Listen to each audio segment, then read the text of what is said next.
ओ चाचा बड़ी मुसीबत अची वई आ। छा थियो आहे वली? खैर त आहे? सॼे ॻोठ में तुंहिंजी अॼु शाम बदनामी छा थींदी? बदनामी थींदी? हा। पर मां कयो छा आहे जो बदनामी थींदी वली? जेको माण्हू खां तो पैसा वठा ओ माण्हू चए तो मूंखे पैसा ॾे या तूं मां ऐलान कर। अरे पैसा मां कंहिंखां वरता आहिनि वली? मां त पैसा कंहिंखां वरता ई कोन्हे न। मां उहे चयोसि हो चयो पैसा मूंखां वठी वियो। अलाए कहिड़े खां वरतम? केर हुयो केर? मूंखे नालो जो ख़बर कोन्हे। नाले जी ख़बर कोन्हे त? न। मरी आसीं। अलाए केतिरनि खां पैसा वरतम, अलाए कहिड़ो निभागो हुयो। वली हाणे ॻाल्हि ॿुध, हाणे यार इज़त बचा हुनखे सम्झाई आ न, चई आ न हालात ख़राब आहिनि चाचे जा, त ऐलान बेलान न करे। मां घणो सम्झायो, सम्झाई न तूं। पोइ हाणे छा कजे भला? कुझु हिन जो हल आहे? बटरे ता जीस पोइ मां नी सम्झाई तो। बटरे वरियास? हा। टोकर त अलाए घणा हुयसि, मां त ॾाढा वरता आहिनि, पर हाणे ॻाल्हि ॿुध, 2000 ॾियाई थो, तूं वञी 2000 हुनखे ॾेई सम्झाई। हा हे वठ 1 2 हे 2000 थी, हुनखे सम्झा त जीअं इहो बदनामी न कर। चओ खैर आहे, कर्ज माण्हू वठंदो आहे, ईअं थोड़े जो माण्हू वञी मस्जिदनि में ऐलान कंदो ते पैसा नथो ॾे। सम्झाइस? अलाए केर हुयो, एजाज खां वरता पैसा, फारूक खां वरतम, प्यारे खां वरतम, कर्ज त ॾाढनि खां वरतम। अलाए अहिड़ो कहिड़ो बेया इंसान आहे जेको मस्जिद में ऐलान तो करे त माशूक मूंखां कर्ज वरतो आहे। चाचा अञा बि नाराज़ थियो। वरी छा थियो अथसि? चयो तो पैसा कोन्हे, पैसा ॾिनई। हाणे आखिर छा थो चाहे भला? वो चन त 5000 खणी आ।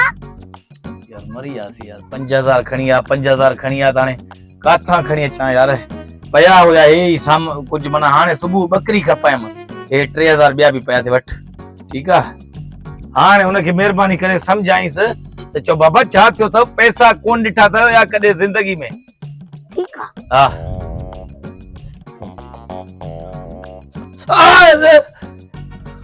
छा थियो माशूक? परेशान वेठो ही? खैर त आहे? बस यार, सुबुह सां यकीन करी बुराई थी वई आहे यार। छा थियो? कुछ ना, बस ॿियो खुशा खैरा? कीअं आयो ही? खैर लॻो पिया? ॾे हाल वाल। छा पैसनि जो बंदोबस्त कई न? पैसा? अच्छा, तूं इहो मस्जिद में वञी ऐलान पियो करे पैसनि जे चक्कर में?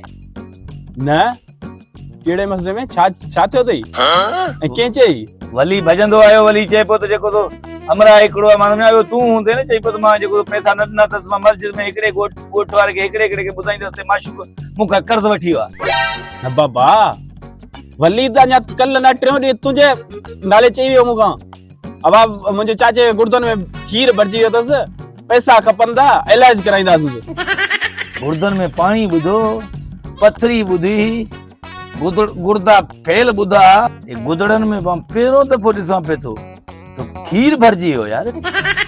बाबा गुर्दन में खीर भरिजी वञे, पाणी भरिजी वञे, या रूह अफ़ज़ा वारो शरबत भरिजी वञे यार, हे ॿेली हे अलाह के मुंहिंजा पैसा मुझे मोटाए दे। मां पाण परेशान लॻो पियो आहियां यार। हुया ई मूं वटि यकीन करी 5000, वली खे अलाए कंहिं चयो, चई अॼु को मां बदनामी कंदुसि, ईअं मस्जिदनि में ऐलान कंदुसि, मूंखां कर्ज़ वठी वियो, वापसि नथो करे, उनखे 5000 ॾेई छॾिया अथमि। तूं बि ईअं माण्हुनि खां पैसा मूंखां पुछा त कर न, हुनखे ॾींदो हो, तोखे ख़बर न आहे वली केॾो शैतान आहे वॾो, हुन मूंखे पिनाए छॾियो आहे यार। हल असां तो एतबार कीअं कयूं? हाणे तो कीअं पैसा हुनखे ॾिना? तो एतबार कयो न हुन ते? तो 5000 हुनखे छो कढी ॾिना? हुन तोखे अची चयो बाबा होॾे ऐलान तो करे, हाणे केर आले केर न आहे, या राड़ हाणी हलियो वियो, तोखां 5000 तोखां बि कढी वियो न। अरे इहा ॻाल्हि त मूंखे सम्झ में कोन आई। पोइ वाक्य बना ये हरामी मूंखे बि ठगे वियो आहे। ये 5000 रुपया ये बि विञाए छॾी। हाणे यार महिरबानी करे मोबाइल ते भला हे खपा वाला खणी वञ। महिरबानी बाबा, खपाया तो पोइ जेको थिए खणी वञो। ये न सुभाणे चवंदा चोरी करे आयो आहियां। न खणी वञो बाबा, खणी वञो, अलाह ख़ैर कंदो। महिरबानी बाबा, महिरबानी। वली खे ॾिसांसि। हेलो, केॾी महिल ईंदे? अचो होटल मां छलो खाया अचूं। चाचे यार न रुलाया आहियूं। वली ढके हो यार।